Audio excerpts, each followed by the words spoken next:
Olá amigos do canal Investir Cada Vez Melhor. Vamos gravar o vídeo de hoje fazendo um resumo das bolsas americanas e do Brasil, o movimento desses ativos, ok? Sempre é bom lembrar, para vocês que esse vídeo tem apenas um caráter educacional e não é uma recomendação de investimentos. Bom, então o que eu vou comentar com vocês nesse vídeo? Vou comentar a movimentação dos mercados americanos, que eu considero bastante importante. Vou mostrar para vocês que vários ativos americanos estão em direção oposta. Vou comentar como está a situação da taxa de juros de 10 anos, que eu comentei na semana passada. Vou comentar sobre a decisão do Fed de quarta-feira. E vou mostrar a situação do Ibovespa, certo? Como que fechou e qual que é a minha expectativa para a próxima semana ou as próximas semanas. As bolsas americanas, elas começaram a segunda-feira com uma forte queda. Fizeram a mínima na segunda-feira e houve uma excelente recuperação na própria segunda-feira, tá? E aí, praticamente todas as bolsas americanas, tiveram movimentos erráticos terça, quarta e quinta e hoje fecharam em alta, tá?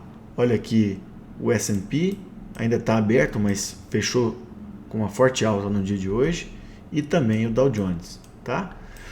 Para mim, fica muito claro que as bolsas americanas fizeram fundo de curto prazo. Essa é a impressão minha, tá? Resta saber se a gente vai ter uma recuperação mais longa ou apenas um repique para depois voltar a cair de novo, tá? As bolsas podem abrir em queda semana que vem e continuar a queda, é óbvio, se acontecer alguma coisa, algum fato novo. Mas graficamente, tá? As bolsas americanas tiveram uma queda expressiva no mês de janeiro e parece que o fundo foi feito nessa semana. Em relação à taxa de juros de 10 anos dos bonds americanos, praticamente não houve mudança nessa semana. Ela oscilou e praticamente fechou estável, Lembrando que esse gráfico que eu mostrei na semana passada, A gente está rodando por volta de 1,80 de juros, por cento, e vários analistas acreditam que isso aqui pode ir para mais de 3 durante o ano, tá? Especialmente depois da decisão do Fed na quarta-feira, que ele teve um tom mais pesado, e que possivelmente vai acontecer pelo menos 4 a 5 aumentos de juros durante o ano, tá?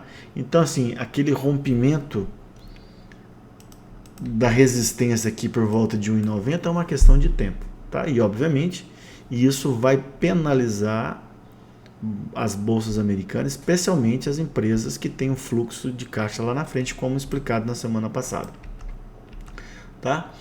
Aí eu queria mostrar para vocês como é que o comportamento de várias ações no mercado americano estão diferentes. Bom, percebam aqui que a Apple, ela fez um topo em janeiro, recuou, fez o fundo naquela segunda-feira que eu comentei e ontem teve um movimento de alta expressivo. Por quê?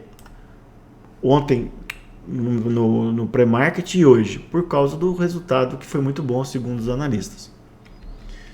A Disney, eu já tinha comentado na semana passada, após ela fazer um topo em $200 por volta aqui de março, abril do ano passado, ela foi caindo e perdeu praticamente mais de 30%, tá?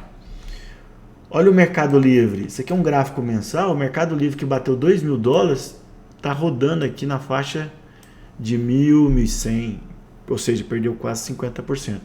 Isso aqui eu quis mostrar nessas diferentes ações como o mercado americano está, Quando muita gente comenta, o mercado americano entrou em baixa, em queda, a gente tem que comparar. Olha aqui, o gráfico aqui de candles é o da Apple, esse aqui é da Microsoft. Perceba que as duas grandes Big Techs, elas tiveram um recuo, mas um recuo muito mais modesto e andam praticamente juntas. Olha essas outras ações que eu coloquei aqui. Olha a diferença. Mercado Livre, menos 40%, Disney, menos 30%, A Square, que é uma empresa de tecnologia de banco, 50%, tá? Então, assim, isso para mostrar para vocês que é o que o pessoal está falando, né? Lá a Bolsa Americana vem corrigindo e é possível que vai corrigir mais durante o ano, em virtude do aumento da taxa de juros, só que a gente tem que separar o joio do trigo. As empresas lucrativas, seja as Big Techs, seja aquelas empresas do Dow Jones, que já tem um lucro no presente, essas vão sofrer muito menos, tá? Isso é bom a gente guardar isso. Um outro dado importante, antes da gente passar para o mercado brasileiro, é a situação do dólar index, que é aquele índice que compara o dólar frente às moedas mais fortes do mundo.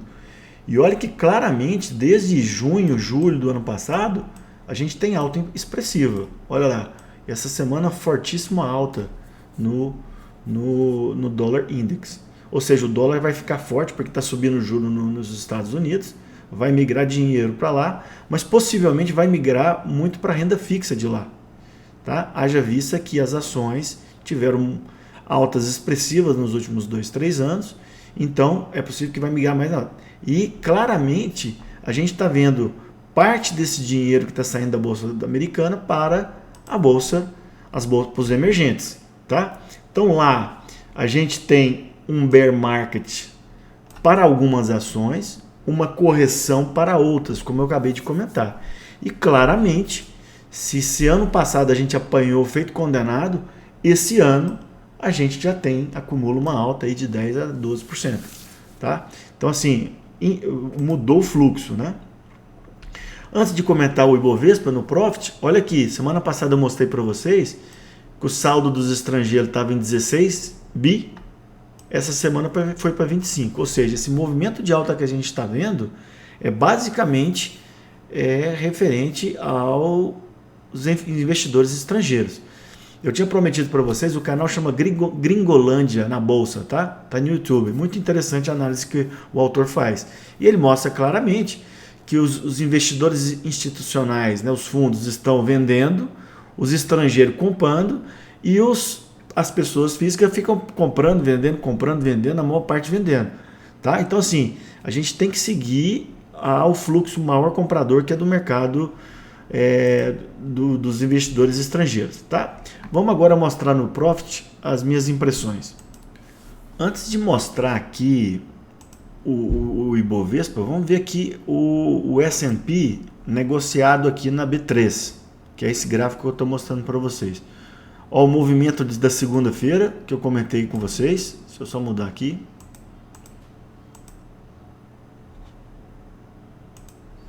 Então, olha o movimento que ele fez aqui na segunda-feira, tá? Esse aqui é o gráfico diário do S&P negociado aqui na B3. Ele fez um fundo em 4,220 e fez esse martelo maravilhoso aqui, ó, com alto volume, tá? Quando a gente vê pico de volume, como a gente está vendo aqui, geralmente marca um movimento importante de retorno, tá? Depois andou de lado, como eu comentei, e olha o candle que faz hoje, né? Tá? Então, assim, tem tudo para o mercado americano andar bem na próxima semana. Essa é uma expectativa, tá? Desde que ele não perca o fundo foi feito nessa semana, tá? Essa é a minha expectativa. Eu estou mostrando aqui o S&P. Se a gente mostrar o Dow Jones, a gente praticamente tem a mesma coisa, né? Aquela forte recuperação na segunda-feira aqui, e depois andou de lado e hoje fechando em alta de novo. Tá? Então, movimentos totalmente concordantes. E o Ibovespa, né? Nessa história toda? Nessa história, o Ibovespa ele chegou a ter uma queda na segunda-feira, uma queda menor do que o mercado americano, também recuperou. E depois, enquanto lá nós andamos de lado, aqui alta na terça, alta na quarta, alta na quinta e hoje um pouquinho de correção, tá? Eu dei um zoom aqui para a gente ver que olha o movimento do Ibovespa, foram 13%, né? Daqui até aqui. E perceba que aqui, ó, a gente já vê que um movimento cansado, que são esses pavis aqui, ó, em cima, e esse candle aqui. Então, assim, o que eu acho para a próxima semana? O Ibovespa pode continuar subindo até essa linha vermelha aqui, que é a resistência, de uma maneira direta, ou pode recuar até a faixa dos 108, 109 mil, que era a resistência antiga. Tá? Eu particularmente gostaria que o Ibovespa fizesse isso. Esse recuo para depois voltar a subir. Talvez corrigir aí segunda, terça, quarta e depois voltar a andar. Se o mercado americano subir forte, aqui nós vamos acompanhar também e a gente deve subir junto, tá? Mas o ideal seria isso, um recuo por 2, 3 dias para depois a gente ganhar força e ir em direção à resistência. Aqui eu mudei para o gráfico semanal. Olha, a gente já vem na terceira semana de alta, 1, 2, 3, com volume crescente. O que isso mostra? Mostra que o mercado brasileiro está forte e ainda sem sinais de cansaço no gráfico semanal. Então, se no diário já está um pouco cansado, aqui no semanal não. Então, o que eu esperaria? Talvez uns primeiros dias mais mornos no começo da semana que vem, para depois a gente fechar em alta novamente. Tá? Essa seria a minha expectativa. Obviamente, é só uma expectativa. O mercado pode continuar em alta já desde a segunda-feira ou como recuar. O ideal é que o mercado não perca a faixa dos 108, 109 mil pontos. Essa é a minha impressão. Para finalizar, eu quero mostrar aqui o gráfico do dólar, tá? Ele fez no gráfico diário um sinal que a gente chama de ombro, cabeça, ombro, que é o ombro, cabeça, ombro, que é um sinal de reversão. Não é um sinal de correção, é um sinal de reversão. Aí o dólar caiu fortemente e está tentando perder esse suporte em torno de 5,40. Tá? A impressão que eu tenho é o seguinte, você viu que eu falei que lá fora o dólar está forte. A bolsa nossa aqui está forte. Então está entrando muito dólar, por isso que está pressionando ele para baixo. O dólar pode continuar caindo, mas eu esperaria algum repique do dólar para os próximos dias. Essa é a minha expectativa. Lembrando que o dólar sempre é um dos ativos mais difíceis de serem previstos, né? Tá? Espero que vocês tenham gostado desse update, né, do Ibov. Peço para vocês que curtam o vídeo, compartilhem com os amigos, né, para a gente ter mais estímulos para os novos vídeos. Um abraço a todos e bom final de semana.